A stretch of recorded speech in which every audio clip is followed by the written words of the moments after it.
with all the kids that were at that ranch. I fell in love with Tabitha, and there's something that you can't fake what they're doing.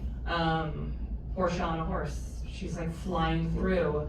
It's in their bodies. Tabby is like the most badass rancher. You should see her like with cattle. It's insane, and that's in your body. That's passed down from generations, and so yeah, it's really, really important to me to tell their story accurately, and that is without a doubt with them. Absolutely. Tabitha, Kate mentioned the New West. Can you explain what that means to you, and how does your story challenge people's perceptions of the Badlands?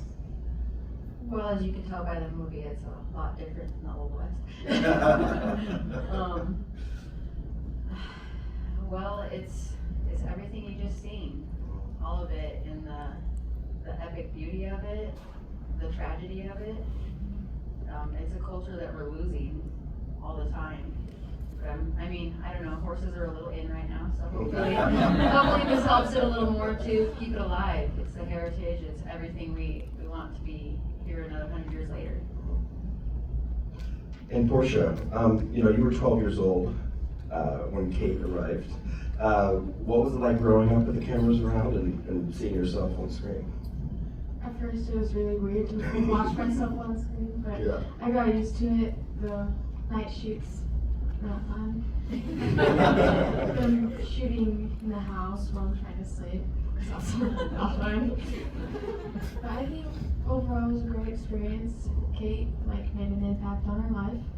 She kind of made herself comfortable.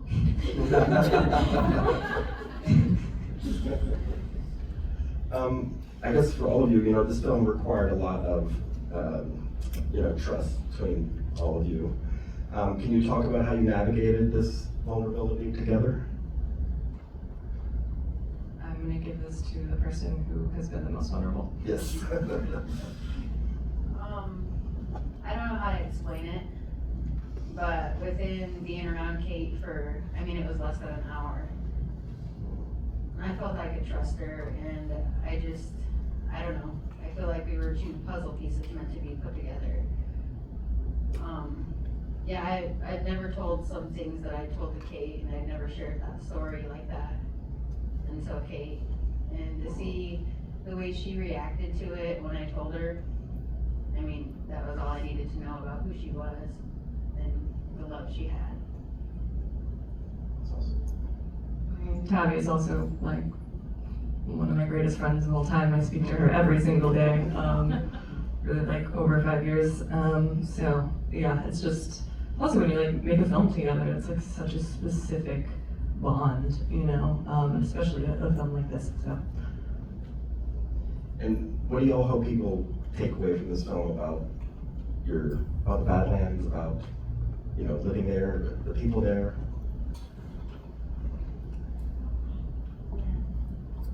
We're still there. I just hope that they can take away to not give up. And no matter how hard shit might get, you can do it. You have grit.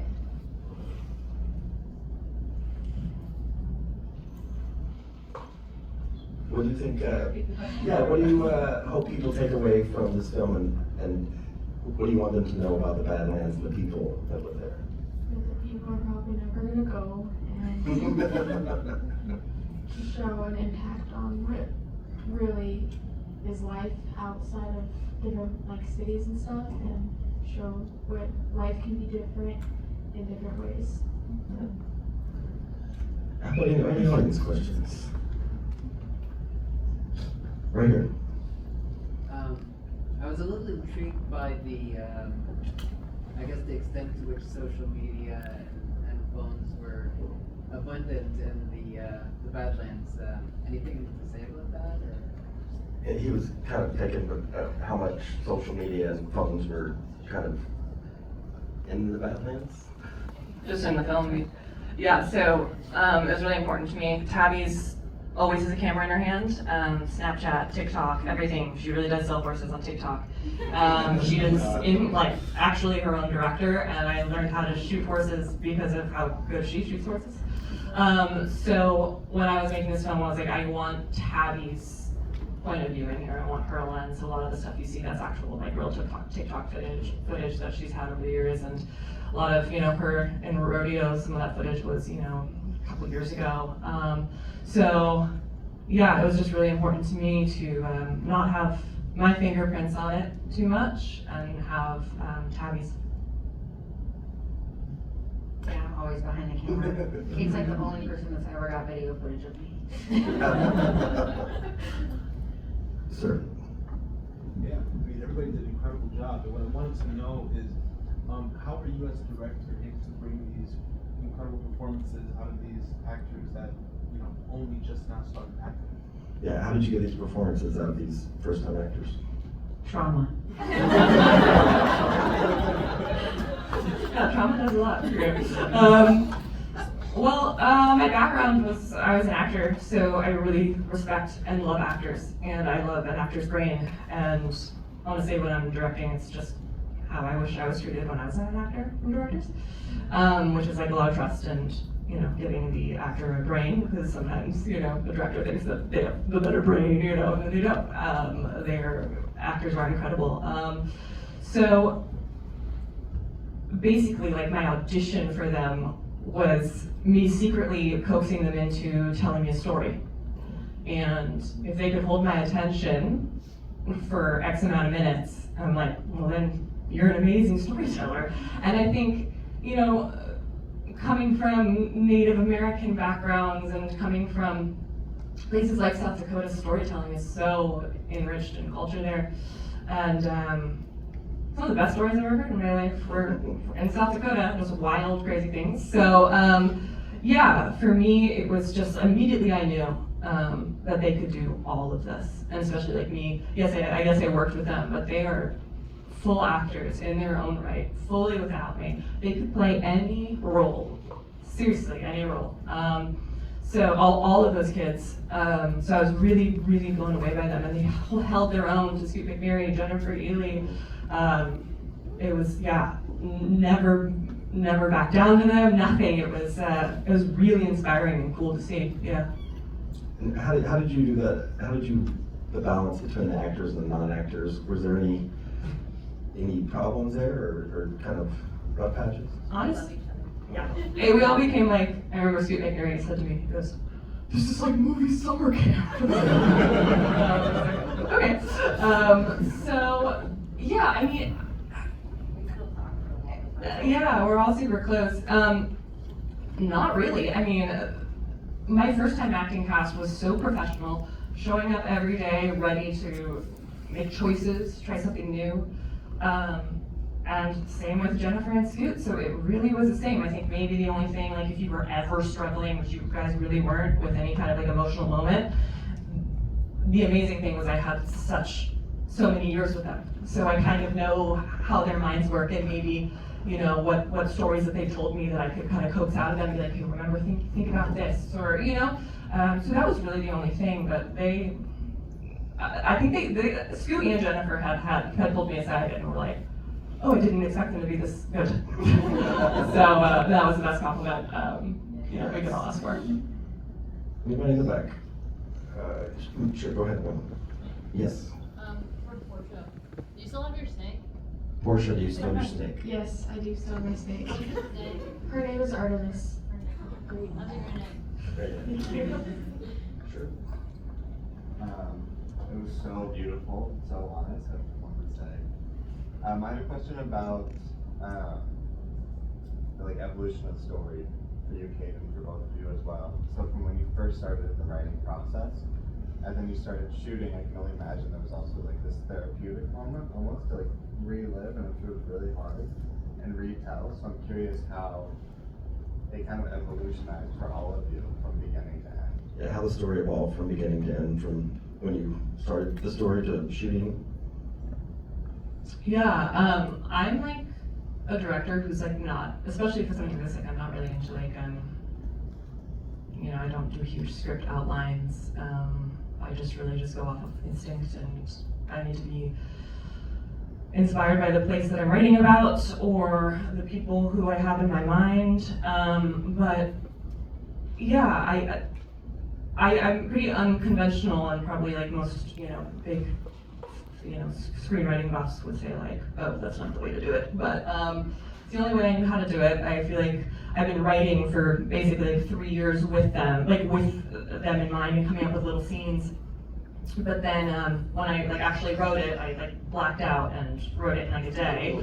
But it was also super collaborative because I'd be able to turn to Tabby and like, would you say this? And she says absolutely not. And I'm like, okay, well, what would you say? Or come up with something better. Like I'm not a precious director, like any of that. And so when we were filming, I really love to like, because I love actors, I'm like, hey, like let's do one take where you want to do whatever you wish, and those are always the best takes. So it's like, don't hold on too tight. And then as well with the editing, I had an amazing editor, and we're Jennifer Beccarello, and we're very ruthless when it comes to cutting things. We don't get too attached, so we can like jumble things around, and yeah, it was just like a super collaborative process throughout the whole entire thing. So I never felt like alone through any of it. It just really lucked out, yeah. Sorry. Yeah, for Tabby, can you hear me? Yes. What was it like having Jennifer play your mother in the movie? And to your point here, like, what was it like? Was she asking you for tips on how to be more authentic? Like, were you teaching her anything? Like, how was she sort of trying to be a part of the landscape and a part of the family? I don't know who. Do you mind repeating it, or I can repeat it? Jennifer playing your mom, was it, sorry. Yeah. Yeah, tips. And did you offer tips, or did she offer tips to you? Or What was it like having her play your mother? Yeah, what was it like having her play your mother? I don't know who gave her the FBI file on my mother. I didn't have to help her in any way. She played it to a T. My son actually got really confused for a second over Jennifer. And like he went running up to her and was like, "Hey, Grandma." And then he would stare at her for a minute and he was like, "Wait, something's not right." And then he started calling her fake grandma. I mean, absolutely epic how well she played it. Somebody else had walked by, or Clay had, one morning, and he thought my mom was there. It was Jennifer. Yeah, like because we shot everything at live rodeos and live sale barns, and so people would come up to her and they'd be like, "Tracy!" And everyone was hugging her, and then she'd turn and everyone would freak out.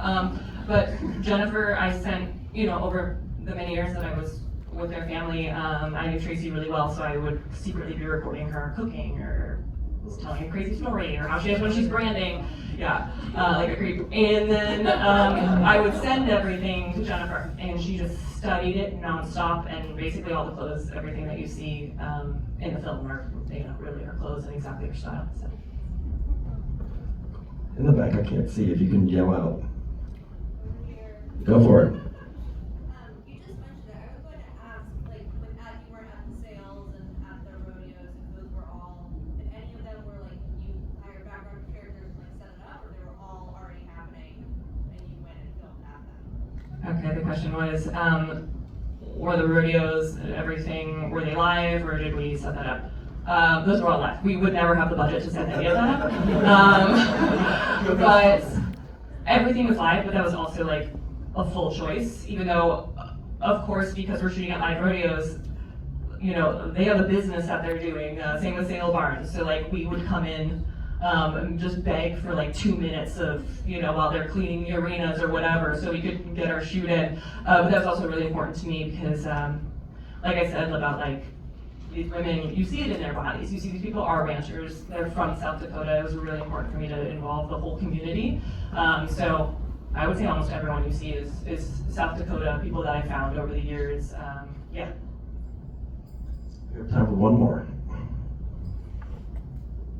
Over here. Go for it. This is for Portia and Tabitha. So, how's your life changed since you've done this movie and it's exactly started to come out? I still ride Colts every day. Being here is pretty amazing. That's a change. We've never seen New York before. Welcome. Yeah, thank you. It's breathtaking. It's something crazy and amazing. Nothing's changed too much though. We still do the same shit every day? Couch shit. I get treated very differently at school.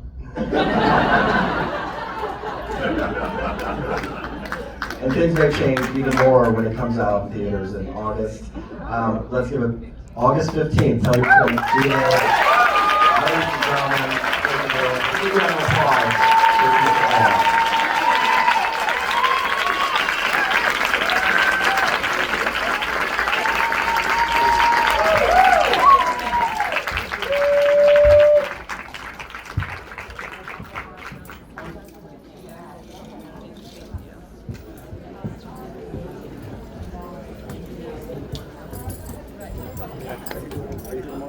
Every night. Okay, I'll be back. Okay.